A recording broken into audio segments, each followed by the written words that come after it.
Chega mais, torcida gloriosa, torcida do Botafogo, ligadinha aqui na primeira edição do nosso Plantão Glorioso desse domingo, com muita notícia boa, principalmente quem não viu, né, vai ter acesso aqui no Gigante Glorioso. As coisas mais importantes que foram faladas pelo nosso CEO Jorge Braga ontem numa entrevista concedida a um programa da Sport TV, tá certo? E ele falou muito sobre esse processo de transformação do Botafogo, possíveis investidores, time forte para o início da temporada e também sobre a Liga Brasileira de Clubes, meus amigos. Bom, mas antes, primeiro quero agradecer a todos aqueles que me desejaram aí as estimas de melhoras, que, enfim, tem gente que mandou até remédio, toma aí, bebe aquilo e tal. Agradeço, já estou bem melhor, estou aqui com vocês aqui fazendo um plantão glorioso, graças a Deus. Enfim, vamos a notícias. Peço a você que deixou o like, peço a você que, se não for inscrito, se inscreva no canal e que também me siga lá no Twitter, Gui Cardoso84, tá certo? Sem contar o nosso Instagram que tá bombando, @Gigante Glorioso Oficial. Bom, meus amigos, vamos então à entrevista do Jorge Braga. Eu destaquei aqui alguns pontos, né? Não dá pra gente falar a entrevista toda, né? Mas alguns pontos que vão ao encontro dos anseios da torcida botafoguense nesse final de ano, tá certo? Eu destaco assim alguma. Ele é um cidadão que dispensa comentários, né? Como profissional, tem uma postura excelente e como oratória, cara, que oratória. Ele responde exatamente aquilo que é respondido com um plus, né? O cara tem sempre um a mais, nunca fica em saia justa porque domina o assunto, né? A gente percebe que em termos de conhecimento, em termos de know-how, o Botafogo está em excelentes mãos, tá? E o Jorge Braga, ele começa assim com uma frase dizendo que temos pressa, mas não podemos errar, tá? Ou seja, não dá para fazer de qualquer jeito porque o torcedor está ansioso, né? Pô, não dá para fazer de qualquer jeito, isso é óbvio, né? Muitas coisas no Botafogo já foram feitas de qualquer jeito, tá? Então é claro que isso está sendo preparado, que inclusive ele falou que o Botafogo já está pronto, né? Vou ler aqui alguns trechos, mas o Botafogo já está pronto para se transformar em SA, para receber os seus investidores, e ele reafirma, ele já disse isso anteriormente, em setembro, que o Botafogo é o maior produto de investimento do Brasil hoje. Isso logo após o Cruzeiro ter sido comprado. Enfim, vamos a alguns destaques aqui do Jorge Braga. Eu vou ler para vocês. Ó, ele diz o seguinte: essa combinação de segurança jurídica que foi dada com a lei da SAF, Sociedade Anônima do Futebol, com o choque de gestão que estamos dando, faz o Botafogo ser o maior produto de investimento no Brasil hoje. E logo após os motivos, né? Por causa disso tudo, série de ativos, base, reconhecimento de marca, processo de transformação de gestão, entre outras coisas, né? Processo de ativos é o que a gente já falou. O Botafogo tem 8 sedes. Tem um material para ser trabalhado incrível. E muitas dessas sedes localizadas em pontos cinematográficos do Rio de Janeiro. A sede do Mourisco, ela tá talvez para mim no cartão postal do Brasil.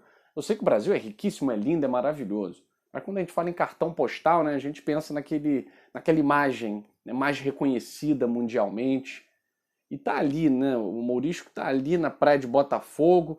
Logo atrás você vê o bondinho, o Pão de Açúcar. É uma imagem linda. E o Botafogo precisa explorar os seus ativos, né? Precisa muito explorar essas suas sedes, tá certo? E aí, sem contar a questão da base, tem novidade até final do ano sobre isso. Enfim, a marca Botafogo. A marca Botafogo é uma marca mundial. É uma marca mundial. Para quem duvida, é só olhar, você pegar aí. Muita gente reclamou, eu lembro no final dos anos 2000, né, eu morava em São Paulo. E aí fui comprar na banca, né, o jornal Estadão. Aí eu li um cantinho assim do Estadão.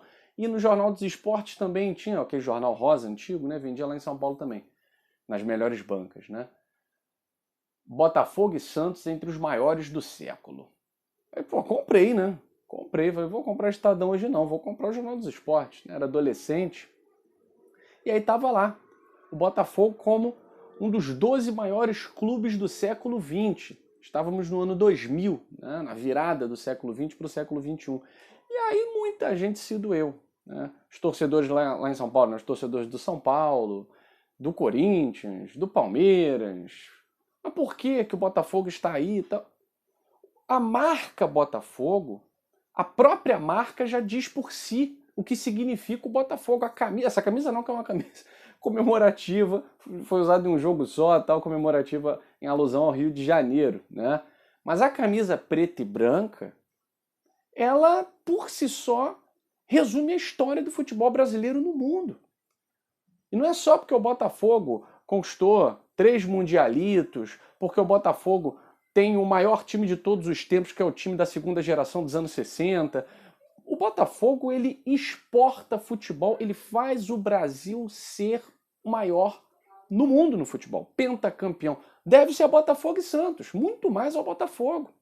Especialmente a segunda geração, porque o Santos teve uma geração brilhante, né, inesquecível, inigualável. O Botafogo teve 2. Né? E essa segunda geração também é muito responsável pelo título de 70. Sem contar as gerações de 58 e 62. Então o que o Botafogo significa no mundo, essa marca precisa ser bem explorada. Porque ainda existe, ainda respira. O Botafogo ainda respira como marca internacional. A gente viu aí o Botafogo 2014, não foi isso? Depois de tanto tempo retornando à Libertadores. Escarcel, FIFA, Comebol, parece que se para ver o Botafogo jogar. A transmissão da TV inglesa, Botafogo e equipe do Equador. Agora eu confesso a vocês que eu esqueci, hein? Não sei se é Deportivo Quito, enfim. Ganhamos de 4-0, né? Perdemos o primeiro de 1-0 e ganhamos 4-0 no Maracanã. Eu estava lá, mas não me recordo o nome da equipe, sei que é do Equador. Né? E na Inglaterra, o pessoal da BBC exaltando aquele mosaico gigante voltou. Então a devoção que se tem ao Botafogo, e a gente está até vendo muita gente estranhando, né? Por que a Globo agora, que sempre desprezou, que sempre fez, resolveu falar do Botafogo? Porque eles não são idiotas, né? A única coisa que o pessoal que trabalha lá na Globo não é idiota. Eles são visionários. Eles são visionários. E eles estão percebendo que quase sempre você tem uma alusão ao Botafogo já há um tempo na TV Globo, né? Sem contar tirando o Fluminense da grade para botar Botafogo, fazendo propaganda do acesso total no meio de jogos decisivos, né? Final de Copa do Brasil, final disso aqui, final... trazendo sempre o assunto Botafogo para os programas da sua grade. Tem a novela das 8, que na verdade é das 9, né? Então, se o Botafogo tá na crista da onda, mas por quê? Eles são visionários. Eles sabem que o Botafogo em 2022 vai mudar a história do cenário ali, eixo Rio-São Paulo. O Cruzeiro ainda está na Série B. Então o Cruzeiro vai demorar para realmente ser um protagonista. Né? O Botafogo voltou à Série A e o Jorge Braga, inclusive, falou no programa, né, o Grande Círculo, que a ideia, né, em outubro ele falou assim, a ideia era nós começarmos com um time modesto no Campeonato Carioca, ter uma participação razoável, ele falou isso, e no Campeonato Brasileiro entrarmos com recursos pesados. Só que, mas aí a gente foi campeão da Série B, e aí veio uma demanda muito grande, a pressão aumentou, e aí o próprio Anderson Moreira fez essa pressão, né, para que o Botafogo tenha um time competitivo. Então ele falou que mudou o cenário. O Botafogo agora vai precisar de um time competitivo. E sobre a SA, ele disse o seguinte, separei aqui, sobre investidores. Né? Ele disse, eu acredito que o produto de investimento do Botafogo admite vários investidores. Ou seja, o Botafogo está pronto para não só um tipo de investidor, mas para vários tipos de investidores. E ele cita até o Grupo City como exemplo. Ele não fala claramente, mas ele cita, seja um investidor estratégico, ou seja, investidor estratégico são os investidores do Grupo City, que quer ter uma posição no mercado brasileiro, no Rio, que é a capital do entretenimento. Outro tipo de investidor que se permite é alguém especializado em dívida, que enxerga como oportunidade de aportar dinheiro, renegociar um desconto maior, Também cabe quem acredita, investidores nacionais especializados nisso, e também cabe gente que acredita na startup do futebol, porque é apaixonada, acredita no modelo e tem a transformação que está acontecendo. Em suma, gente, o Jorge Braga ele diz muito claramente que ele não se dá ao direito de dispensar nenhuma opção, porque o modelo de SA do Botafogo, diferente de outros, ele está pronto para receber todo tipo de investidor. Tá? E isso é muito importante, porque o Botafogo não tem uma proposta só na mesa. A XP Investimentos não trabalha com uma proposta só. Né? Vocês viram o caso do Cruzeiro, o Ronaldo Fenômeno, ele conseguiu, enfim, vencer, né, outras propostas que estavam lá na mesa do Cruzeiro, não é isso? E o Botafogo, como, segundo Jorge Braga, o maior produto de investimento do Brasil, então ele tem que fazer um negócio melhor do que o Cruzeiro, tá certo? Olha só. E aí, galera, uma questão interessante aqui que eu vou trazer para vocês, eu vou trazer até o computador aqui. Grande investidor se interessou mais pelo Botafogo do que pelo Cruzeiro e está perto de fechar acordo. Essa notícia é do Jorge Nicola, que a gente cita sempre aqui como uma fonte não muito confiável, mas o Jorge Nicola conversou com o Pedro Mesquita, da XP Investimentos, exatamente o facilitador aí, quem fez a ligação do Cruzeiro com o Ronaldo Fenômeno, né?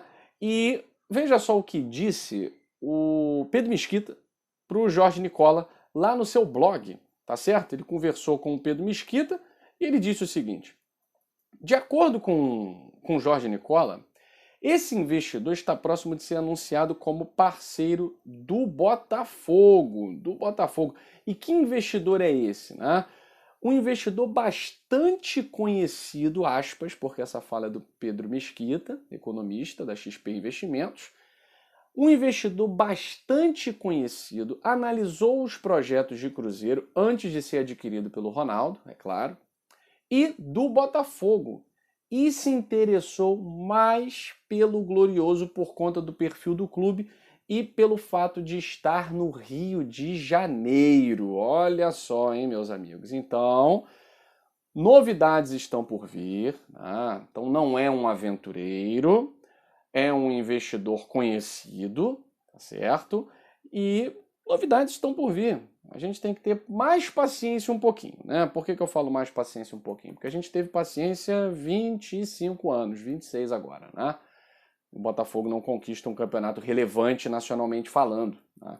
E agora a gente está muito próximo de algo extraordinário na nossa história, tá?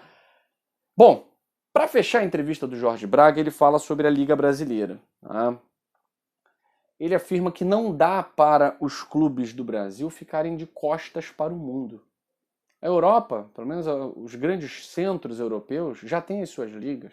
Na América do Norte, por que a Liga Mexicana é tão difícil de você concorrer com a Liga Mexicana? Porque é uma liga, pô. Não tem uma CBF da vida lá para atrapalhar. Então a gente fica satisfeito que o Jorge Braga diz que está à frente desse projeto da Liga Brasileira representando o Botafogo. Tá? Então a gente fica satisfeito que existe alguém que realmente entende do assunto. E quando eu falo assunto, não é futebol, porque a Liga Brasileira envolve muito mais do que futebol, gente. Envolve a captação financeira que fica prejudicada por conta dos protegidos da CBF. A confederação tem os seus protegidos. Você vê quem é o atual presidente da CBF? Tem nem presidente. Você tem representante, você tem o Tampão, e o Tampão é um cara lá do Flamengo. Então, assim, fica inviável. Né? Eu digo, você tem o dirigente vaidoso? Tira o Flamengo da liga, pô. O Flamengo não quer participar da liga, tira o Flamengo da liga. Você acha que o Flamengo vai sobreviver sem a liga? Depois vai voltar igual cachorrinho molhado de chuva, pedindo para entrar. Faz a liga com os grandes clubes do Brasil. O Atlético Paranaense não quer participar? Pô, ninguém vai sentir a falta do Atlético Paranaense. Fica fora. Vai disputar, sei lá, torneio da CBF com o Brusque, sei lá mais quem, né? E o Flamengo é a mesma coisa, vai tomar o rumo, vai disputar um campeonato à parte, né? E os grandes clubes do Brasil formam a Liga Brasileira. Não tem problema, não tem problema. Você acha que eles vão sair? Eles vão voltar, cachorrinho, molhado, vai querer participar. Então o que o Jorge Braga está falando é essencial. A Liga Brasileira ela não vem para salvar os clubes, porque os clubes têm outras formas de se salvar, mas ela vem para valorizar os clubes brasileiros, valorizar o nosso campeonato, que é uma zona, que é horrível. Tá? Ninguém acompanha o Campeonato Brasileiro. Você não tem ativos importantes no Campeonato Brasileiro, porque todos eles são mordidos, abocanhados pelo futebol europeu. Agora futebol norte-americano, futebol mexicano. A gente precisa fortalecer a nossa liga. E só acontece isso com o fortalecimento dos clubes e não das confederações e das federações. Tá certo? Bom, gente, quero aproveitar aqui esse momento, né, um bate-papo com vocês, já tá longo, né, mas lembrar aí que hoje é aniversário do Mauro Galvão, lembrar que hoje é aniversário do Bentinho. Mauro Galvão, grande zagueiro, né, representou o Botafogo na Copa de 90, bicampeão com o Botafogo em 89 e 90, muito carinho que o torcedor botafoguense tem pelo Mauro. Mauro também já foi treinador do Botafogo, num momento ruim, né, mas enfim, foi treinador do Botafogo. Então, parabéns ao Mauro Galvão, parabéns ao Bentinho. Eu gostava muito do futebol do Bentinho. Eu morei em Montes Claros também, né, Minas Gerais, e o Bentinho é de Montes Claros. E tive a oportunidade, garoto, né, conhecer o Bentinho, jogar uma bolinha com ele ali no campo do Montes Claros. E era um jogador, assim, diferenciado. A média de gols do Bentinho é fantástica, né? Eu vi agora na postagem do Museu Botafoguense no Twitter, é 51 gols em 100 e poucos jogos, assim, 102... 0,5 gols por jogo. Além de jogar muito, tem um chute forte de fora da área. O Bentinho foi campeão com o Botafogo em 96, né, no Teresa Herrera, fazendo gol, inclusive, contra o La Coruña, e campeão carioca em 97, se destacando muito. Ele tinha fama de preguiçoso, né, porque o Bentinho era aquele jogador que não corria muito e tal, gostava da bola no pé, mas era um jogadoraço, cara. Eu gostava muito do Bentinho. E hoje, também, faz quanto tempo? Foi em 2004 isso? Ah, meus amigos, olha... De 2004 para cá, vão-se 17 anos, não é isso? 17 anos de que o Botafogo se safou da degola, seria a segunda degola seguida, praticamente, né? Em 2004, cara. Vocês lembram disso? Botafogo chegou naquela partida contra o Atlético Paranaense precisando muito de um milagre, né? O Botafogo não poderia perder, o time mal pra caramba, comandado pelo Paulo Bonamigo e o Atlético Paranaense disputando para ser campeão, né? Mas ali a camisa falou mais alto. O Botafogo arrancou um empate com o Atlético Paranaense, gol do Schwenk. E graças ao Curitiba ter empatado com o Criciúma, a gente se safou da degola em 2004. E o presidente Bebeto de Freitas, desde aquela época, mostrando a grandeza do clube, disse: não há nada para comemorar. E é isso, gente. O Botafogo precisa voltar urgente a ter essa mentalidade do Bebeto de Freitas. Comemorar grandes títulos, tá certo? Nossa hora tá chegando. Um abraço, saudações alvinegras.